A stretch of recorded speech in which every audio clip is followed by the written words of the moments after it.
إن الحمد لله نحمده ونستعينه ونستغفره ونصلي ونسلم على المبعوث رحمة للعالمين نبينا محمد صلى الله عليه وعلى آله وصحبه أجمعين أما بعد فنحمد الله تبارك وتعالى الذي من علينا بهذا الاجتماع في هذا الشهر المبارك شهر رمضان الذي لا يخفى فضله ومكانته على أحد من المؤمنين كما نطلبه سبحانه وتعالى العون والتسديد وأن يكون ذلك نافعا لنا جميعا في دنيانا وأخرانا وأن يكون ذلك حجة لنا ولا علينا يوم لا ينفع مال ولا بنون إلا من أتى الله بقلب سليم أما بعد.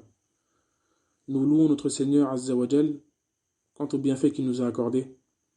Parmi ces bienfaits, le fait de pouvoir nous réunir pendant ces assises du mois de Ramadan.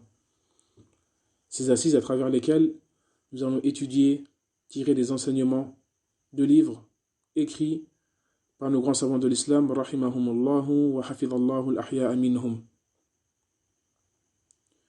En espérant à travers cela entrer dans la parole du prophète sallallahu alayhi wa sallam lorsqu'il nous dit: quiconque emprunte un chemin à travers lequel il recherche une science, Allah lui facilitera un chemin menant au paradis. Cela étant dit, nous avons choisi pour nos assises du mois de Ramadan un livre écrit par un de nos grands savants de l'islam, qui est le noble cheikh Mohammed ibn Salih al-Uthaymin rahimahullah. Ce livre est intitulé Fawa'idut Taqwa, les mérites, les profits découlant de la taqwa. Dans cet épître, l'auteur rahimahullah va nous citer des mérites et profits découlant de la taqwa. Cela à travers la citation de versets touchant et concernant la taqwa. Donc avant de commencer, il convient de savoir et de comprendre premièrement ce qui est voulu par la taqwa, par le mot taqwa, qui va se répéter plusieurs fois, un grand nombre de fois dans ce livre. Donc at-taqwa en langue arabe est tiré du verbe waqa yaqi wiqayatan. At-taqwa est tiré du verbe waqa yaqi wiqayatan, qui veut dire protéger.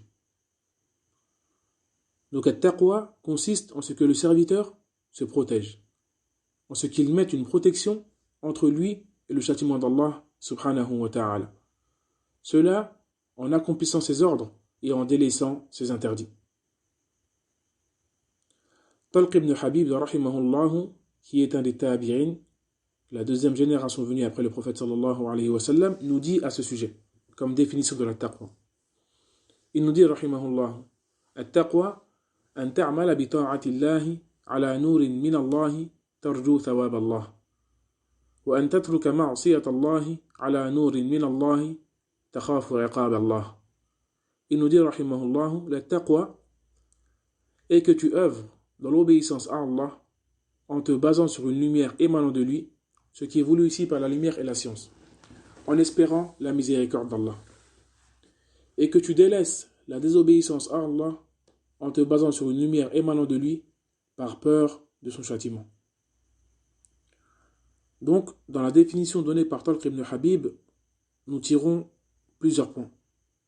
Quant au premier point, il est l'importance quant au fait que la taqwa repose et soit basée sur la science. Comme il nous dit rahimahullah, en te basant sur une lumière émanant d'Allah. Donc il est important que celui qui souhaite emprunter le chemin de la taqwa sache qu'il ne peut y arriver qu'à travers la science. Car comme il a été dit, comment est-ce qu'une personne peut se protéger d'une chose qu'elle ne connaît pas? Donc il est important que le croyant comprenne l'importance de la science. À ce sujet, Allah subhanahu wa ta'ala nous dit, d'après le sens du verset: فَعْلَمْ أَنَّهُ لَا إِلَهَ إِلَّا اللَّهُ وَاسْتَغْفِرْ لِذَنْبِكَ. Sache que nulle divinité ne mérite d'être adorée en dehors d'Allah et demande pardon pour ton péché. Al-Imam al-Bukhari rahimahullah nous dit, à travers ce verset, dans son explication, Allah subhanahu wa ta'ala a commencé par la science avant la parole et les actes. Donc l'importance de la science. Deuxième point que nous tirons de la définition donnée par Talq ibn Habib rahimahullah est dans l'importance quant au fait de corriger son intention dans l'accomplissement des œuvres. Car il nous dit rahimahullah que tu œuvres dans l'obéissance à Allah en te basant sur une science émanant de lui, en espérant sa miséricorde. Et que tu délaisses la désobéissance à Allah en te basant sur une lumière émanant de lui, par peur de son châtiment. Donc le croyant œuvre avec les actes de la taqwa et recherche à travers cela l'agrément d'Allah subhanahu wa ta'ala. Et recherche à travers cela sa miséricorde. Et recherche la protection contre son châtiment subhanahu wa ta'ala. Cela étant dit, nous commençons notre lecture bi'idnillahi tabaraka wa ta'ala avec l'introduction faite par l'auteur rahimahullah qui nous dit: nous louons Allah, lui demandons aide et pardon. Nous nous repentons à lui et demandons protection contre les maux de nos âmes et contre les maux de nos mauvaises œuvres. Celui qu'Allah guide, nul ne peut l'égarer. Et celui qui l'égare, nul ne peut le guider. Et j'atteste qu'il n'y a de divinité digne d'être adorée en dehors d'Allah, seul, sans associé. Et que Mohammed est son serviteur et messager. Que les éloges d'Allah et son salut reposent sur lui, ainsi que sa famille, ses compagnons, et toute personne l'ayant suivi de la meilleure des manières. Cela étant dit, certes, la piété, la crainte pieuse, est la meilleure des provisions que peut acquérir le serviteur pour ses intérêts mondains et religieux. Et la taqwa est que le serviteur mette une protection entre lui et le châtiment d'Allah, cela en accomplissant ses ordres et en délaissant ses interdits, pour qu'il puisse à travers cela concrétiser la servitude à Allah. Vu dans ce sens, la taqwa est donc un résumé de toute la religion. Et la taqwa a certes de nombreux profits et mérites tant dans ce bas monde que dans l'au-delà. Nous allons donc citer par l'aide d'Allah ces mérites que nous avons extraits du noble Coran. Ensuite, il nous dit, rahimahullah, al-fa'idatul oula, le premier des mérites et des profits découlant de la taqwa. أنها سبب للاهتداء بالقرآن. قال تعالى: ألف لام ميم ذلك الكتاب لا ريب فيه هدى للمتقين. سورة البقرة الآية الثانية. Il nous dit, rahimahullah, quant au premier des profits découlant de la taqwa, il est qu'elle est une cause pour que le serviteur soit guidé par le Coran. Allah nous dit: voici le livre dans lequel il n'y a aucun doute, qui est une guidée pour les pieux. Qui est une guidée pour les pieux. Donc nous voyons dans ce verset qu'Allah subhanahu wa ta'ala a restreint la guidée du Coran aux pieux. Cela alors qu'à d'autres passages du Coran, Allah subhanahu wa ta'ala nous a informé que la guidée du Coran était générale pour tous les gens. Cela comme dans sa parole lorsqu'il nous dit subhanahu wa ta'ala, le mois du Ramadan dans lequel fut descendu le Coran comme guidée pour les gens. Donc ici, hudan linnas, comme guidée pour les gens. Et dans l'autre verset, hudan lil muttaqin, une guidée pour les pieux. Donc cette différence entre les deux versets, car, comme nous le dit les gens de science, rahimahumullah, wa hafidallahu al-ahya minhum, la guidée voulue par le Coran est de deux types. Donc on voit dans ces deux versets qu'une des guidées a été généralisée pour tout le monde et l'autre a été citée et restreinte aux pieux. Donc cela qu'elle a guidé dans le Coran est de deux types. Quant au premier type, il est appelé Hidayatul Dalala. Hidayatul Dalala, cette guidée consiste à montrer le chemin aux serviteurs, à éclaircir la vérité, à leur permettre de discerner entre le vrai et le faux, le bien et le mal. Cette guidée n'implique pas forcément qu'Allah subhanahu wa ta'ala assiste le serviteur pour qu'il emprunte ce chemin. Elle implique simplement qu'Allah subhanahu wa ta'ala montre le chemin de la vérité aux serviteurs. Cette guidée-là est générale pour tous les gens.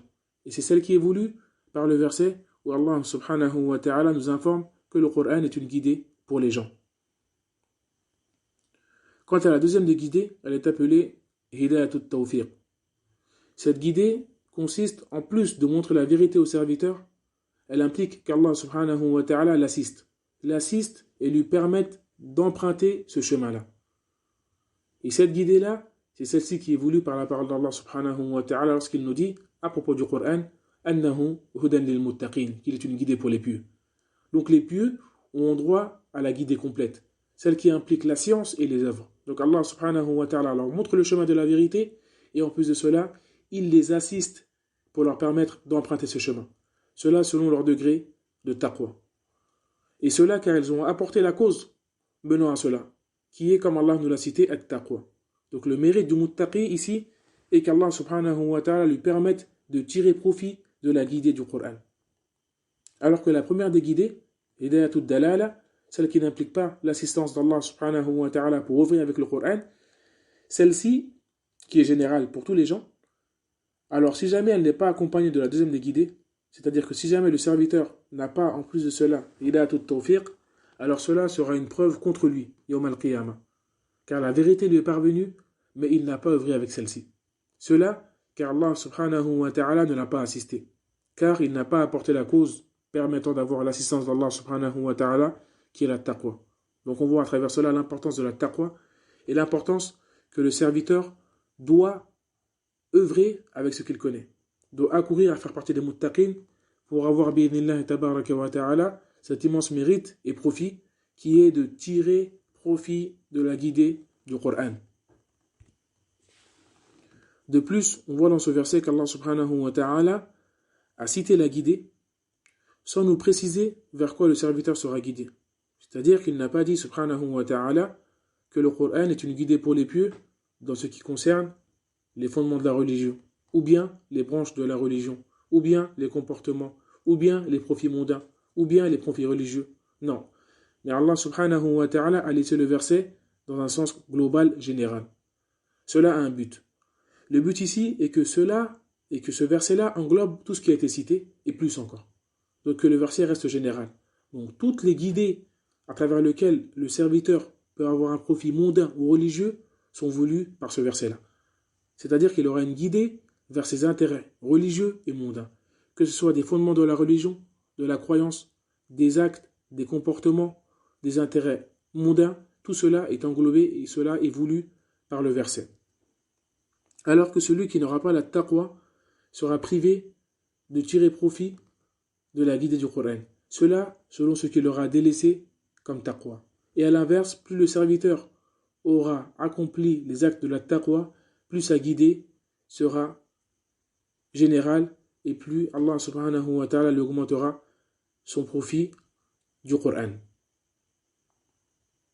Ensuite, l'auteur nous dit, rahimahullah, al-fa'idatu thaniya. Le deuxième des profits et intérêts découlant de la taqwa. أنها سبب الفلاح قال تعالى وأولئك هم المفلحون سورة البقرة الآية الخامسة. Il nous dit rahimahullah, deuxième des profits et intérêts tirés de la taqwa est qu'elle est une cause de réussite. La taqwa est une cause de réussite. Allah subhanahu wa ta'ala nous dit, d'après le sens du verset, et eux seuls auront la réussite. Surat al-Baqarah, verset numéro 5. Donc Allah subhanahu wa ta'ala nous informe, après avoir cité les caractéristiques des pieux, des muttaqin, et nous dit, et eux seuls auront la réussite. Ce qui est voulu par la réussite, al-falah en arabe, est le fait d'obtenir tout ce qui est demandé et d'être sauvé et préservé de tout ce que l'on craint. Al-falah consiste en ce que le serviteur obtienne tout ce qu'il demande et il recherche et qu'il soit préservé de tout ce qu'il craint. Donc dans ce verset, Allah subhanahu wa ta'ala a restreint la réussite, la réelle réussite aux pieux. Cela car ce sont eux qui ont apporté les causes menant à la réelle réussite. Et on comprend à travers cela que quiconque n'emprunte pas le chemin de la taqwa et le chemin des muttaqin, alors il emprunte un chemin qui le mènera à la perte, la perdition et la tristesse. Quant à la troisième des faïdas, l'auteur nous dit, rahimahullah, أنها سبب للانتفاع بالمواعظ قال تعالى فجعلناها نكالا لما بين يديها وما خلفها وموعظة للمتقين. Al-Baqarah, al-ayatu 66. Donc il nous dit, rahimahullah, quant à la troisième des faïdas, elle est que la taqwa est une cause pour que le serviteur tire profit des exhortations. Allah subhanahu wa ta'ala nous dit, d'après le sens du verset, et nous fîmes de cela un châtiment exemplaire pour les villes qui les entouraient et les générations à venir et une exhortation pour les pieux. Et une exhortation pour les pieux. Donc Allah subhanahu wa ta'ala nous dit, après avoir cité le châtiment à travers lequel il a châtié une partie de Bani Israël, des enfants d'Israël. Cela car ils ont transgressé quant au jour du Sebt, le sabbat. Allah subhanahu wa ta'ala nous cite dans le Coran qu'il a éprouvé une partie de Bani Israël par le fait de leur ordonner de délaisser la pêche le jour du samedi. Il nous dit subhanahu wa ta'ala dans ce récit qu'il a fait cela pour les éprouver car ils étaient des gens pervers. Et il nous dit aussi subhanahu wa ta'ala qu'il a fait comme épreuve le fait que les poissons venaient à eux le jour du sept, le jour du samedi, en abondance. C'est-à-dire le jour où il leur a été interdit de pêcher. Alors que les jours où il était permis pour eux de pêcher, les poissons ne venaient pas avec une telle abondance. Et Allah subhanahu wa ta'ala, après leur avoir ordonné cela, et après qu'ils aient transgressé, et après qu'une partie d'entre eux les ait exhortés et blâmés quant à ce qu'ils faisaient, Allah subhanahu wa ta'ala les a châtiés, le châtiment avilissant. Allah subhanahu wa ta'ala nous dit à ce sujet, et nous leur avons dit, soyez des singes abjects. Donc Allah subhanahu wa ta'ala les a transformés en singes. Et après cela, il nous dit subhanahu wa ta'ala, nous fîmes de cela, donc du châtiment par lequel ils ont été touchés, un châtiment exemplaire pour les villes qui les entouraient, et pour les générations à venir, et une exhortation pour les pieux. Donc on voit dans ce verset qu'Allah subhanahu wa ta'ala a restreint l'exhortation du Coran aux pieux. C'est-à-dire que ce sont eux qui profiteront réellement de cette exhortation, de ce châtiment-là. Ce sont eux qui comprendront ce qui est voulu à travers cela. Eux qui auront leur cœur pris de peur après avoir entendu ces récits et qui comprendront que ce qui est voulu par cela est le fait de les mettre en garde quant au fait de persister dans la désobéissance à Allah subhanahu wa ta'ala.